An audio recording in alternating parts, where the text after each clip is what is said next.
नमस्कार और Zareen international television के प्रिय दर्शकों का स्वागत है। मैं तनवीर सिंह हूँ और मैं आपको इस घंटे की ताज़ा खबरें लाने के लिए यहाँ हूँ। संयुक्त राष्ट्र ने अफ़गानिस्तान के कोर्स बारे में तालिबान से बातचीत की है। सूत्रों के अनुसार यह वार्ता अफ़गानिस्तान के लिए राजनीतिक योजना के तहत की गई है। इस योजना में तालिबान की 3 शर्तें और अंतर्राष्ट्रीय समुदाय की मुख्य शर्त अफ़गानिस्तान को अंतर्राष्ट्रीय प्रणाली में पुनः स्थापित करने के लिए दी गई हैं। संयुक्त राष्ट्र कहता है, युद्ध समाप्त होने के बावजूद अफ़गानिस्तान अब भी गहरे संकटों का सामना कर रहा है। मानवीय मामलों के महासचिव कहते हैं, अफ़गानिस्तान को सहायता बंद करने से खासकर महिलाएं और बच्चे प्रभावित हैं। रूस तो हम एक ऐसे समय में हैं जहां हमें बड़े पैमाने पर प्राथमिकता देनी होगी। हम अब एक ऐसे समय में हैं जहां हमें अत्यधिक प्राथमिकता देनी होगी और कठिन और कठोर निर्णय लेने होंगे। जीवन और मृत्यु के बीच के निर्णय, वास्तव में जीवन और मृत्यु के बीच के निर्णय हैं कि हम कहां कार्य करें और किन की जान बचाएं।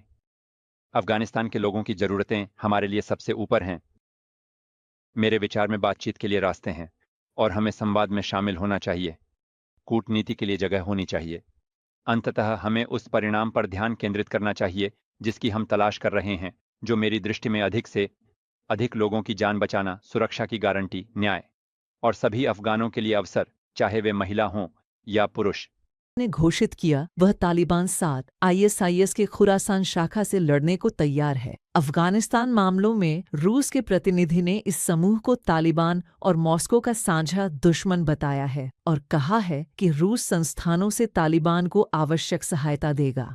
हालांकि व्यावहारिक सहयोग जारी है, रूस ने अभी तक तालिबान सरकार को आधिकारिक रूप से मान्यता नहीं दी है। बिना सीमाओं के रिपोर्टर्स संगठन ने 2025 में वैश्विक मीडिया स्वतंत्रता की नवीनतम रैंकिंग में अफगानिस्तान को 180 देशों में से 175वें स्थान पर रखा है।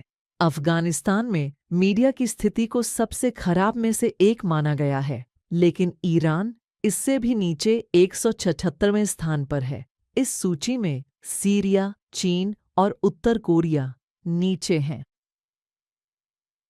तालिबान ने बामियान प्रांत के कोह-मर्ग जिले में 7 स्वास्थ्य जल आपूर्ति नेटवर्क के निर्माण की घोषणा की है। इस प्रांत के स्थानीय अधिकारियों के अनुसार ये परियोजनाएं विश्व बैंक द्वारा 28 मिलियन अफगानी की लागत से निर्मित हो रही है। बामियान के ग्रामीण विकास विभाग के अनुसार इन परियोजनाओं के संचालन से लगभग 900 परिवारों को स्वच्छ और पीने योग्य पानी मिलेगा।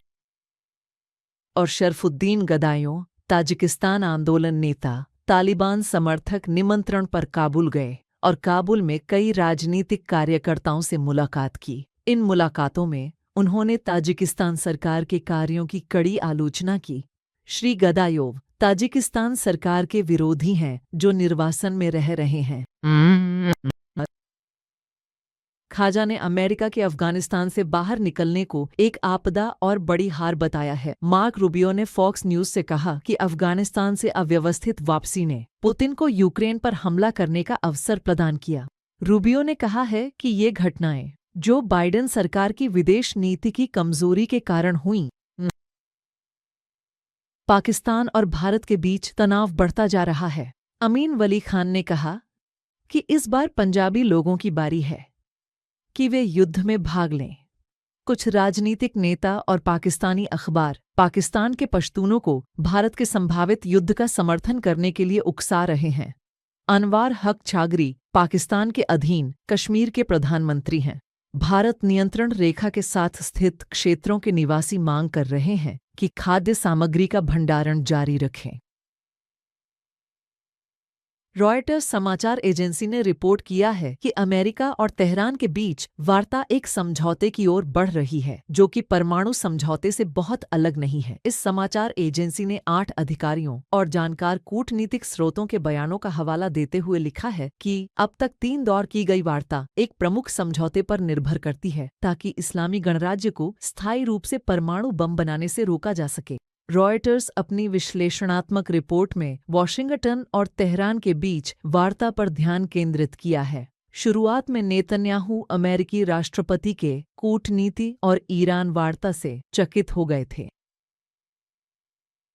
लेकिन एक गोपनीय चैट में सुरक्षा गलती के बाद जो सिग्नल ऐप पर हुई थी और जिसे उनके द्वारा इस्तेमाल किया गया था, इस घटना को सिग्नल किट के रूप में जाना गया, जिसमें यमन पर सैन्य हमलों की जानकारी का खुलासा शामिल था। डोनाल्ड ट्रंप घोषणा की वॉट्स को संयुक्त राष्ट्र में अमेरिका के राजदूत नामित किया गया और क्रोबियो विदेश मंत्री को अमेरिका के राष्ट्रीय सुरक्षा सलाहकार नियुक्त किया गया। आपके निरंतर समर्थन के लिए धन्यवाद।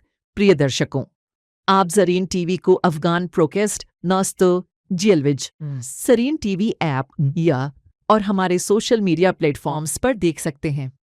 अगली बार तक आप दिव्य शांति और दया में सुरक्षित रहें, ख्याल रखें और आशीर्वाद हमेशा आपके मार्ग का अनुसरण करें।